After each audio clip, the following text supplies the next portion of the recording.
Last year group 4ல கேட்ட compound interest related some தான் இங்கே பார்க்க போகிறோம். அமௌண்ட் எவ்வளோ கொடுத்துருக்காங்க அப்படின்னு பார்த்தோம்னா 12,000, அதாவது 12,000. அதுக்கப்புறம் வருஷம் பார்த்தீங்க அப்படின்னா 2 years. அதுக்கப்புறம் ரேட் ஆஃப் இன்ட்ரெஸ்ட் எவ்வளோ கொடுத்துருக்காங்க அப்படின்னு பார்த்தோம்னா 5% கொடுத்துருக்காங்க. இப்போ என்னன்னா இது வந்து ஃபிக்ஸ்டு டெபாசிட்டில் வந்து போடுறாங்க ஒரு பர்சன். அது 2 வருஷத்துக்கு அப்புறமா எவ்வளோ அமௌண்ட் வருது அப்படிங்கிறதான் கேள்வி. இது ஈஸியாக எப்படி போடலாம் அப்படின்னா முதல்ல வந்து ஃபர்ஸ்ட் இயருக்கு பார்ப்போம். ஸோ ஃபர்ஸ்ட் இயருக்கு அமௌண்ட் வந்து பார்த்தீங்கன்னா 12,000. இதில் வந்து 5% எவ்வளோ வரும்? இப்போ 10% என்ன பண்ணுவோம், ஒரு 0 வந்து இதில் கட் பண்ணிடலாம். 10% போது 1200 வரும். அப்போ 5% போது 1200ல் பாதி தான் 5%. எவ்வளோ வரும்? 600 வரும்.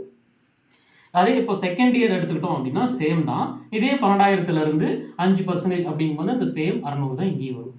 இப்போ என்னன்னா இதை வந்து ரெண்டையும் ஆட் பண்ணோம்னா நமக்கு வந்து சிம்பிள் இன்ட்ரெஸ்ட்டில் 1200 சேர்த்து வரும்னு சொல்லிடலாம். நம்ம கேட்டது என்னது? Compound interest. இப்போ என்ன பண்ணணும் அப்படின்னா இந்த 600லேருந்து ஒரு 5% எக்ஸ்ட்ராவாக எடுக்கணும். ஸோ இப்போ இந்த 600லேருந்து 5% அப்படிங்கும்போது இப்போ 10%னா 600ல் ஒரு சைடு எடுத்துட்டோம் நமக்கு 60 வரும். இப்போ 5%ங்கிறது 60/2. அப்போ எவ்வளோ வரும்? 30. ஸோ இப்போ எல்லாத்தையும் ஆட் பண்ணுங்க. இந்த 600 ப்ளஸ் செகண்ட் இயரில் வந்த இந்த 600, அதுக்கப்புறம் லாஸ்ட்டாக போட்டால் இந்த 30. ஸோ இந்த மூணையும் ஆட் பண்ணோம்னா எவ்வளோ வரும்? 600, 1200, 1230, 1230. ஸோ இந்த 1230 இந்த 12,000 ஆட் பண்ணோம்னா தான் நமக்கு விடை.